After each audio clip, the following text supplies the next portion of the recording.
सिद्धि की शादी के बाद वो ससुराल चली जाती है। पीछे रह जाती है भाभी रानी। सिद्धि के ससुराल जाते ही भाभी कहती है, अरे वाह जी वाह, सारे कपड़े मेरे। हाय रे पैंट, अरे वाह वाह, मजा आ जाएगा। अरे ये सिद्धि की अलमारी के सामने खड़े होकर क्या बड़बड़ा रही है? जाकर देख मेहमानों को विदाई की मिठाई मिली कि नहीं। अब हाँ माँ जी, क्यों नहीं, लेकिन पहले कपड़े तो बदल लूं।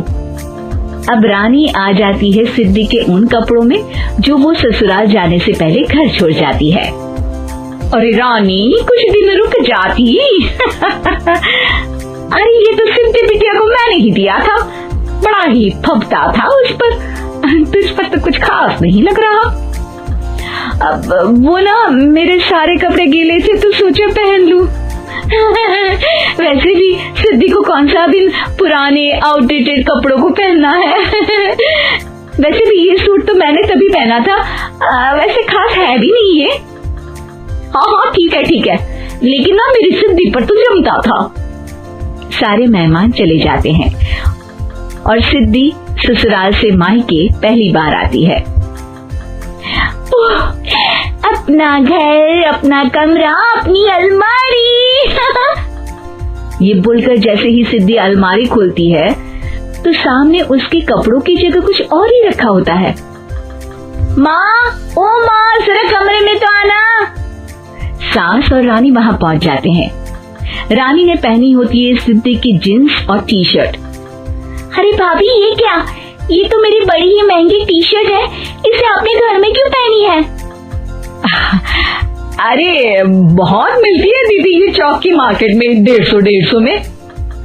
ओ भाभी प्लीज, ये एरोपोस्टल है, 2000 की एक टी शर्ट। ओह, 2000 में तो दीदी 4 साड़ी आ जाए। अब क्या बोलूं भाभी, ये मेरी अलमारी में छोटू के कपड़े, तो मेरे कपड़े कहाँ हैं?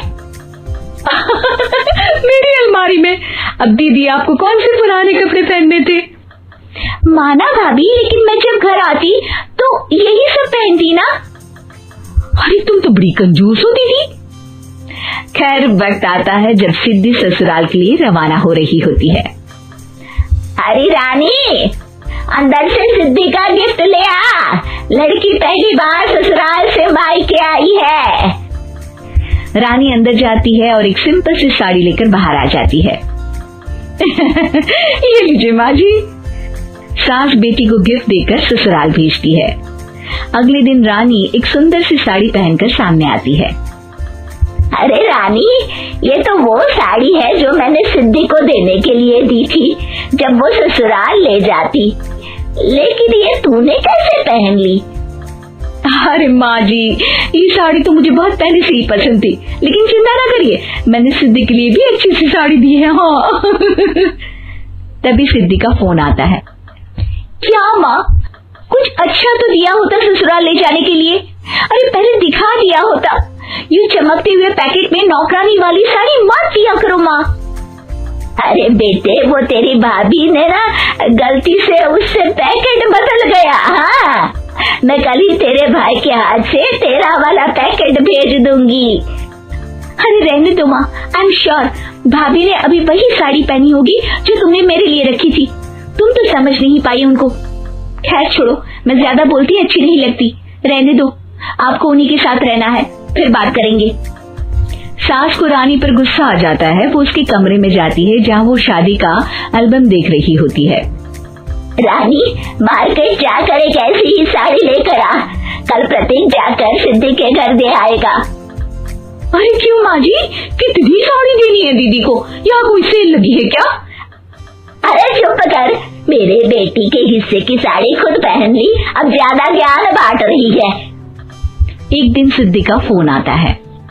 माँ, मेरी सास ने आप सबको खाने पर बुलाया है। सारे लोग सिद्धि के ससुराल पहुँचते हैं। खाना खाकर वो लोग निकल रहे होते हैं कि सिद्धि की सास सभी को गिफ्ट देती है।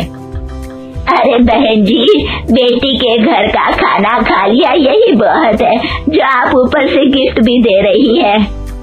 अरे बहन जी, आप भी कहाँ इन बातों पर विश्वास कर रही है।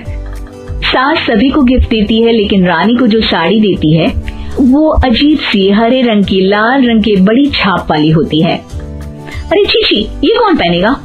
सासू माँ को तो जरी वाली इतनी सुंदर और मेरे लिए ये नौकरानी वाली।